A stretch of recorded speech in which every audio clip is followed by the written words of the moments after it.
ओम शांति। आज 28 तारीख की मुरली है, प्रातः मुरली। ओम शांति। अव्यक्त बाप दादा की रिवाइज मुरली है 1/12/89 की, मधुबन से। स्वमान से ही सम्मान की प्राप्ति। आज बाप दादा चारों ओर के स्वमानधारी बच्चों को देख रहे हैं। स्वमानधारी बच्चों का ही सारा कल्प सम्मान होता है। एक जन्म के स्वमानधारी, सारा कल्प सम्मानधारी। वाह बाबा। अपने राज्य में भी राज्य अधिकारी बनने के कारण प्रजा द्वारा सम्मान प्राप्त होता है और आधा कल्प भक्तों द्वारा सम्मान प्राप्त करते हो। अपने लास्ट जन्म में भी भक्तों द्वारा देव आत्मा व शक्ति रूप का सम्मान देख रहे हो और सुन रहे हो। कितना सिख व प्रेम से अभी भी सम्मान दे रहे हैं ना। इतना श्रेष्ठ भाग्य कैसे प्राप्त किया? मुख्य सिर्फ एक बात कि त्याग का यह भाग्य है। कौन सा त्याग किया? देह अभिमान का त्याग किया, क्योंकि देह अभिमान के त्याग के बिना स्वमान में स्थित हो नहीं सकते हैं। इस त्याग के रिटर्न में भाग्य विधाता भगवान ने यह भाग्य का वरदान दिया है ना। दूसरी बात, स्वयं बाप ने आप बच्चों को स्वमान दिया है। वाह बाबा, शुक्रिया। बाप ने बच्चों को चरणों के दास दासी से अपने सिर का ताज बना दिया। बाबा कहते हैं देखो कितना बड़ा सम्मान दिया बाप ने आपको।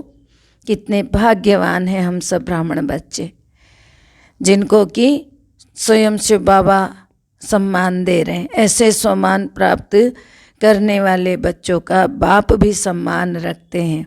बाप बच्चों को सदा अपने से ही आगे रखते हैं, अपने से भी आगे रखते हैं। सदा बच्चों के गुणों का गायन करते हैं। हर रोज़ सीख व प्रेम से याद प्यार देने के लिए परम धाम से साकार वतन में आते हैं।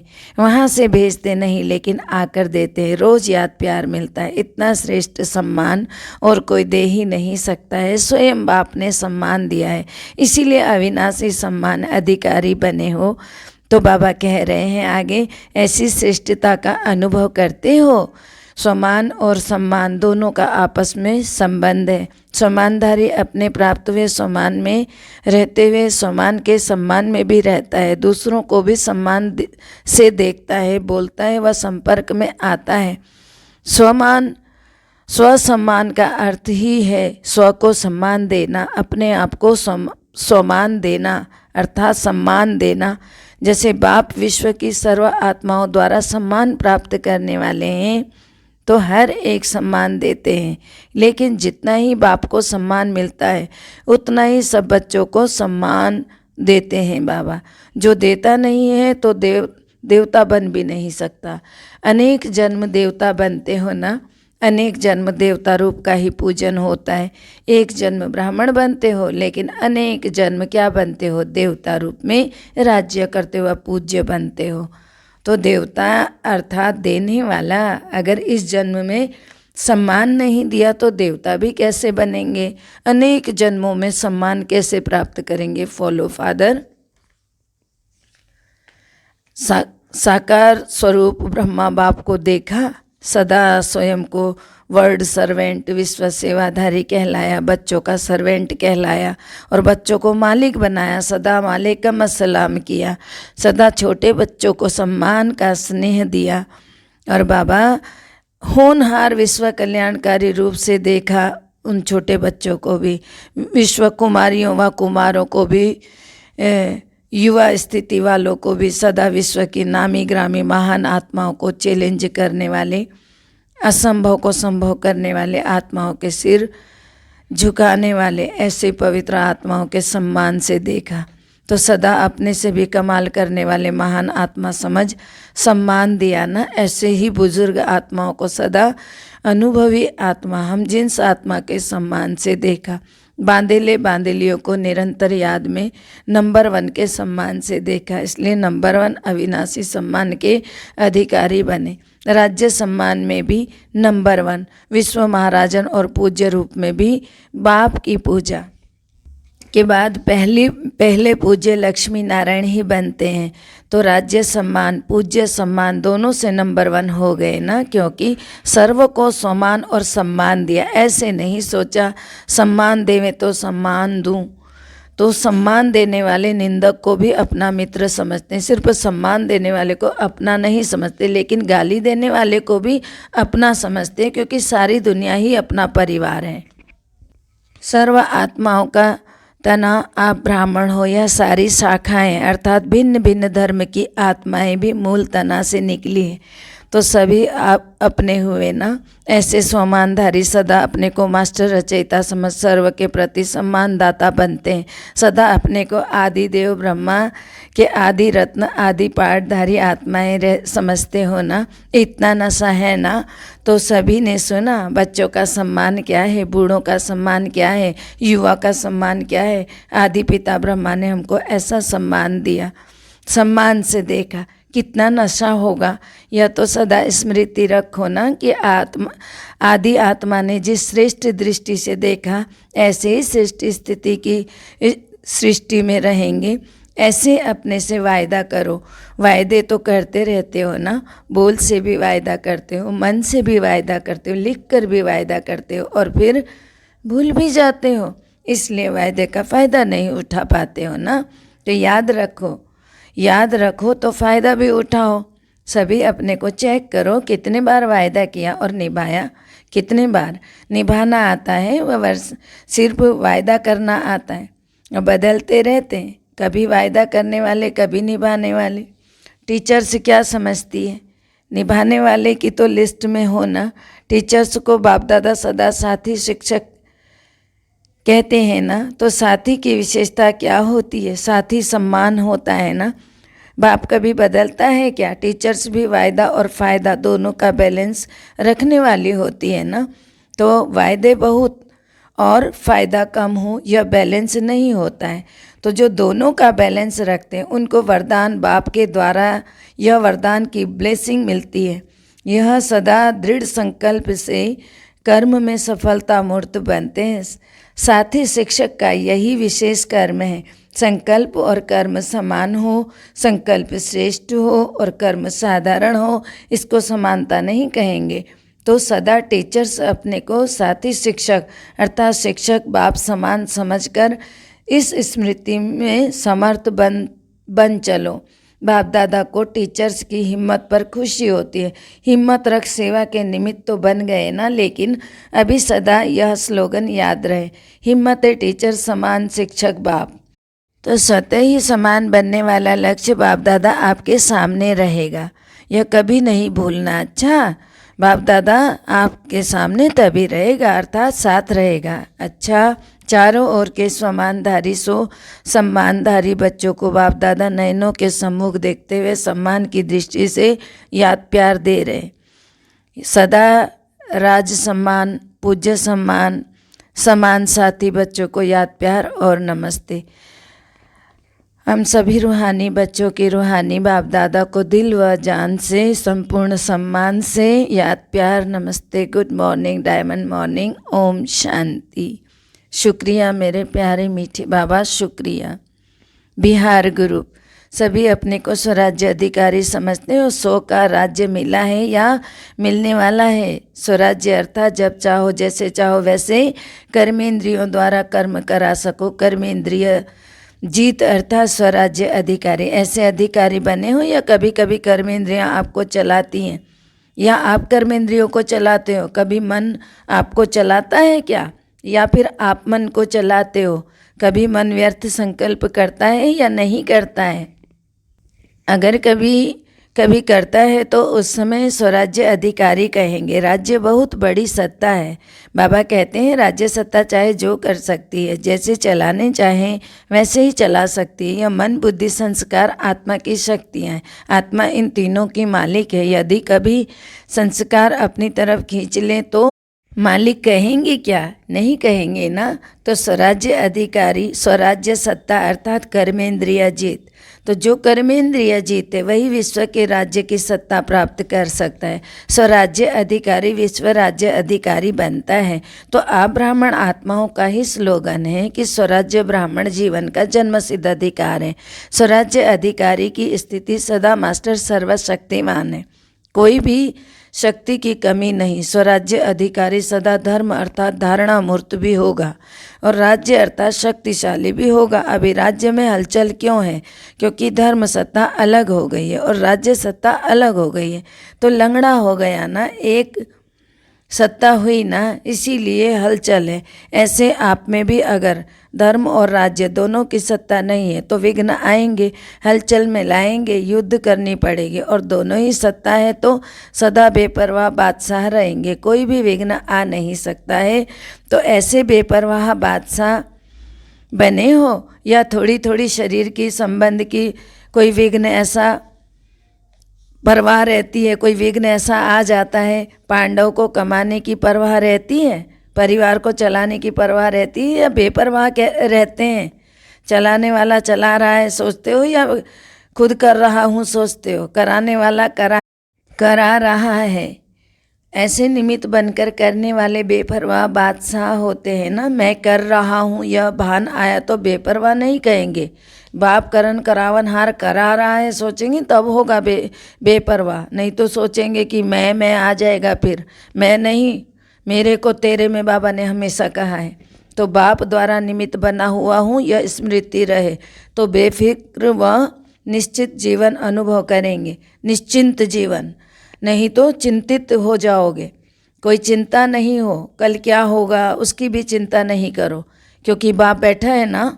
तो कभी यह थोड़ी सी चिंता रहती है कि कल क्या होगा, कैसे होगा, पता नहीं, विनाश कब होगा, क्या होगा, बच्चों का क्या होगा, पोतरे धोतरों का क्या होगा, यह चिंता रहती है। बेपरवाह बादशाह को सदा यह निश्चिंत रहना चाहिए, निश्चय रहना चाहिए कि जो हो रहा है सब अच्छा हो रहा है, और जो होने वाला है वह भी अच्छा है, और जो होगा वह भी अच्छा है।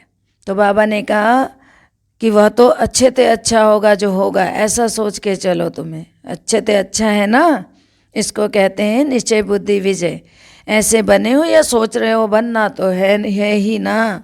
इतनी बड़ी राजाई मिल जाए तो सोचने की क्या बात है? बाबा ने कहा तो अपना अधिकार कोई छोड़ता है क्या? झोपड़ी वाले भी होंगे, थोड़ी सी मिल्कियत भी होगी तो भी नहीं छोड़ेंगे। यह तो कितनी बड़ी प्राप्ति है। झोपड़ी में भी अगर थोड़ी सी छोटी सी झोपड़ी होगी, अपनी कमाई की होगी, तो उसके लिए भी पीछे नहीं हटेंगे, अपनी चीज़ के लिए आगे ही बढ़ेंगे। तो बाबा ने कहा तो इतनी बड़ी राजाई मिलने वाली है, इसको कैसे छोड़ सकते? ये तो मेरा जन्मसिद्ध अधिकार है, ये तो मेरी प्राप्ति है, इतनी बड़ी प्राप्ति। इस स्मृति से सदा अधिकारी बन उड़ते चलो। यही वरदान याद रखना है कि स्वराज्य हमारा जन्मसिद्ध अधिकार है। कौन सा अधिकार है? जन्मसिद्ध अधिकार है, मेहनत करके पाने वाले नहीं अधिकार। तो जन्मसिद्ध अधिकार, मेहनत करके अधिकार पाना वो अधिकार नहीं है। बाबा ने कहा ये तो तुम्हारा हक से मिला हुआ है, तुम बाबा के बने, बाबा ने तुमको अधिकार दिया। तो अहंकार को त्यागा ना। बिहार माना सदा बहार में रहने वाले, तो पतझड़ में नहीं जाना, कभी आंधी तूफान ना आए, सदा बहार। अच्छा, दूसरा है अपने को रूहानी दृष्टि से सृष्टि को बदलने वाला अनुभव करते हो। सुनते थे दृष्टि से सृष्टि बदल जाती है, लेकिन अभी अनुभवी बन गए ना, रूहानी दृष्टि से सृष्टि बदल गई ना। अभी आपके लिए बाप संसार है तो सृष्टि बदल गई। पहले ही सृष्टि अर्थात संसार और अभी के संसार में, पहले की सृष्टि अर्थात संसार और अभी के संसार में फर्क हो गया ना। पहले के संस्कार में बुद्धि भटकती थी और अभी बाप ही संसार हो गया तो बुद्धि का भटकना भी बंद हो गया, एकाग्र हो गई ना। क्योंकि पहले ही देखो जीवन में कभी देह संबंध में, कभी देह पदार्थ में, देह के पदार्थों में, अनेकों में बुद्धि जाती रहती थी कभी। अभी यह बदल गया ना सब। तो अभी देह याद रहती है या देह ही याद रहता है? तो देह ही बोला किसी ने ना, देह ही याद रहता है ना। अगर देह में कभी बुद्धि जाती है तो रॉन्ग समझते हो ना, फिर बदल लेते हो। तो देह के बजाय अपने को देही समझना, माना शरीर के बजाय अपने आप को आत्मा समझना है। तो अपने आप को देही समझने का अभ्यास करते हो। संसार तो बदल गया ना, स्वयं भी बदल गए। बाप ही संसार है या अभी भी संसार में कुछ रहा हुआ है? विनाशी धन या विनाशी संबंध की तरफ बुद्धि तो नहीं जाती, जाती है क्या? अभी मेरा रहा ही नहीं, मेरे पास बहुत धन है, यह संकल्प या स्वप्न में भी नहीं होगा, क्योंकि अब सब बाप के हवाले कर दिया। मेरे को तेरा बना दिया ना, या मेरा मेरा ही है, बाप का भी मेरा है, ऐसे तो नहीं समझते ना। यह विनाशी तन धन पुराना मन मेरा तो नहीं, बाप को दे दिया। पहला पहला परिवर्तन होने का संकल्प ही यही किया है कि सब कुछ तेरा और तेरा कहने से ही फायदा है। इसमें बाप का फायदा नहीं है, आपका फायदा है, क्योंकि मेरा कहने से फंसते हो, तेरा कहने से न्यारे हो जाते हो, मेरा कहने से बोझ वाले बन जाते हो, और तेरा कहने से डबल लाइट ट्रस्टी बन जाते हो। तो क्या अच्छा है, हल्का बनना अच्छा है या भारी? भारी बनना अच्छा है। आजकल के ज़माने में शरीर से भी कोई भारी होता है तो अच्छा नहीं लगता है, सभी अपने को हल्का करने का प्रयत्न करते हैं, क्योंकि भारी होना माना नुकसान और हल्का होना माना फायदा। तो ऐसे ही मेरा मेरा कहने से बुद्धि पर बोझ पड़ जाता है, अर्थात भारी हो जाती है बुद्धि। तेरा कह देने से सारा बोझ हल्का हो जाता है, बुद्धि भी हल्की बन जाती है। जब तक हल्के नहीं बने तब तक ऊंची स्थिति तक पहुंच भी नहीं सकते। उड़ती कला ही आनंद की अनुभूति कराने वाली है, हल्का रहने में ही मज़ा है ना। अच्छा, जब बाप मिला तो माया उसके आगे क्या है? माया है रुलाने वाली और बाप है वर्षा प्राप्ति कराने वाला। तो सारे कल्प में ऐसी प्राप्ति कराने वाला बाप मिल नहीं सकता है, तो स्वर्ग में भी नहीं मिलेगा। तो एक सेकंड भी भूलना नहीं चाहिए ना। हद की प्राप्ति कराने वाला भी नहीं भूलता है, तो बेहद की प्राप्ति कराने वाला कैसे भूल सकता है? तो सदा यही याद रखना कि ट्रस्टी हैं, कभी भी अपने ऊपर बोझ नहीं रखना, इससे सदा हंसते गाते उड़ते रहेंगे। जीवन में और क्या चाहिए? हंसना गाना और उड़ना। जब प्राप्ति होगी तो तब तो सब हंसेंगे ना, नहीं तो रोएंगे। यह वरदान स्मृति में रखना कि हंसने गाने और उड़ाने वाले सदा ही बाप के संसार में रहने वाले हैं हम, तो हमें कोई टेंशन नहीं है ना। समझते हैं ना सभी ये? बाबा देखो कितनी सुंदर मुरली चला रहे हैं आपके लिए, और क्या सुंदर बात दिल से कह रहे हैं। बाबा झूठ तो नहीं बोलते हैं, इसलिए सत्यम शिवम सुंदरम कह रहे हैं ये बातें।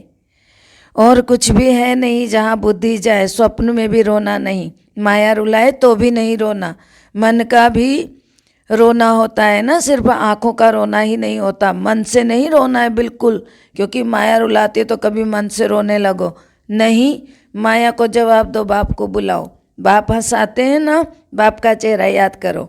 सदा बिहार माना खुश रहने वाला, तो खुश बहार होना, और बंगाल माना मीठा रहने वाला। वहाँ पे बंगाल वाले भी बैठे हुए थे। बंगाल में मिठाइयाँ अच्छी होती है ना, बहुत वैरायटी होती है। तो जहाँ मधुरता, जहाँ मिठास है वहाँ पवित्रता है, बिना पवित्रता के मधुरता भी नहीं आ सकती है। तो सदा मधुर रहने वाले, तो बाबा ने कहा सदा खुश बहार। तो खुश बहार को देख करके सदा बाहर में ही रहते हैं ना, तो बाबा कहते हैं सदा खुशहाल रहने को, खुश बहार में रहना। तो बाबा ने कहा बिना पवित्रता के तो मधुरता नहीं आ सकती है, तो सदा मधुर रहने वाले और सदा खुश बहार रहने वाले हो। अच्छा, टीचर्स भी खुश बहार को देख करके सदा खुश बहार में ही रहती हैं ना। अच्छा, मीठे प्यारे बाबा ने अपने बहुत सुंदर शब्दों से हमको भरपूर किया, और अब बाबा वरदान दे रहे हैं। संग दोष से दूर रहकर सदा बाप की समीपता का भाग्य प्राप्त करने वाले पास विद ऑनर भवा। संग दोष से दूर रहकर सदा बाप की समीपता का भाग्य प्राप्त करने वाले पास विद ऑनर भवा। तो बाबा ने आगे अर्थ दिया, यदि बाप के समीप रहना पसंद है तो कभी भी कोई भी संग दोष से दूर रहना। कई प्रकार के आकर्षण पेपर के रूप में आएंगे, लेकिन आकर्षित नहीं होना है। संग दोष कई प्रकार का होता है, व्यर्थ संकल्पों व माया के आकर्षण के संकल्पों का संग, संबंधियों का संग, वाणी का संग, अन्न दोष का संग, कर्म का संग, इन सब संग दोषों से अपने को बचाने वाले ही पास विद ऑनर बनते हैं। स्लोगन है, आप फरिश्ता बनो तो परिस्थितियों में बाप स्वयं आपकी छत्र छाया बन जाएंगे। आप फरिश्ता बनो तो परिस्थितियों में मेरे मीठे बाबा सबकी छत्र छाया बन जाएंगे। देखो स्वयं बन जाएंगे, आपके साथ हो लेंगे बाबा। वाह बाबा। ओम शांति। सबका भला हो, सब सुख पाएं, सब परमात्मा से जुड़ जाएं। मन से शुभ भावना यही है कि जो भी बचे हुए बाबा के बनने वाले बच्चे हैं, जल्दी जल्दी सब बाबा से जुड़ जाएं और अपना भाग्य बनाएं। दिल से शुभ कामना है हम सब ब्राह्मण परिवार की। ओम शांति।